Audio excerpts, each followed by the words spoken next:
IELTS Listening Module, Strategies and Tips, Part 2. And now we are going to learn our specific strategies for the Section 1. As you remember, our Section 1 is going to be about conversations. And the first task we are going to review is completing a form. The most important thing to remember when you're completing a form is paying attention to the words before and after the gap. Make sure to listen for the name and address which appear before the gap.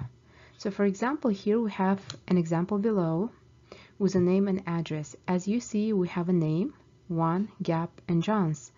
So in this case, as you can tell, we have to listen for the first name of John's. So for example, when you hear first name and then it will be followed by John's, you know that's information you need to write down.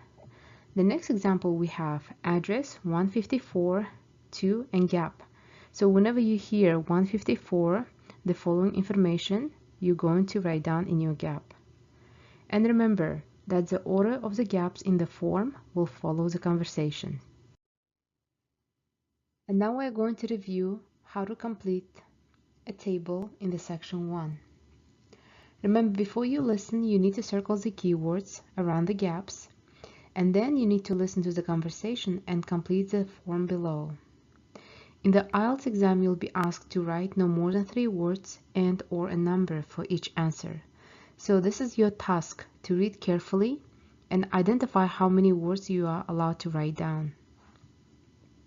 So as you see, we have a table below and you have a title that states the following: Sandington Hotel reservation form.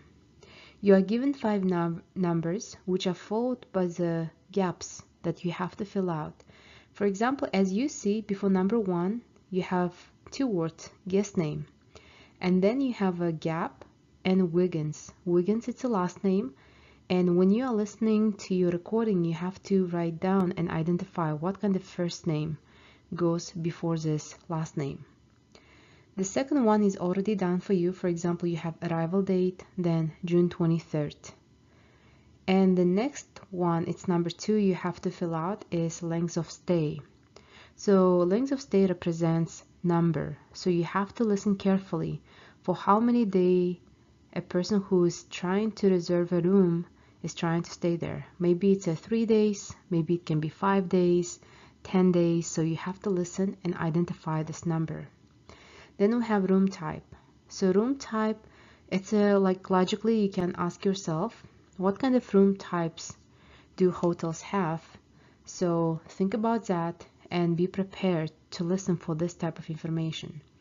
The next one we have is the room preferences. Room preferences, so here you have to be very careful because you have number 4 gap, but then you have also the word view. So that has to be word before the word view that you have to write down, and it has to make sense when you write this word down, and it has to be grammatically correct as well. So be very careful when you're listening for this information.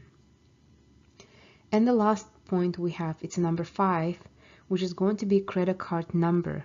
As you remember, we discussed previously about the numbers and different ways we can say the numbers. So you have to make sure you know all the different ways how numbers can be said, and you are listening carefully for these numbers. Important tips here to remember are not to write 4 words, because here in the IELTS test you are being asked to write only 3 words. You have to make sure you are using your pencil, then circling the keywords and reading and predicting what you are going to hear in your recordings. And now we're going to review how to complete a table in the listening test. The most important strategy here to keep in mind is circling the keywords and paraphrasing them. Also, you have to make sure when you are taking your notes, you write them down in a column for each speaker. This will help you to stay focused and not get confused. Also remember, paraphrasing will focus your attention on the subject of the conversation. Remember also that speakers might not use the exact same words in the conversation, so you should be able to hear some different words that have the same meaning. And as you see, we have an example here, and you have a question that states the following: which two activities is the guest interested in? And we have a list A through E, and we have a paraphrase words that you might hear in the listening recording. So for example, you have A, water sports. You might have a list A, water sports, but the speaker in the listening might say something like swimming, boating, water skiing. Also, you might have something like hikes, but the speaker might not mention the word hikes, but say walks and climbing.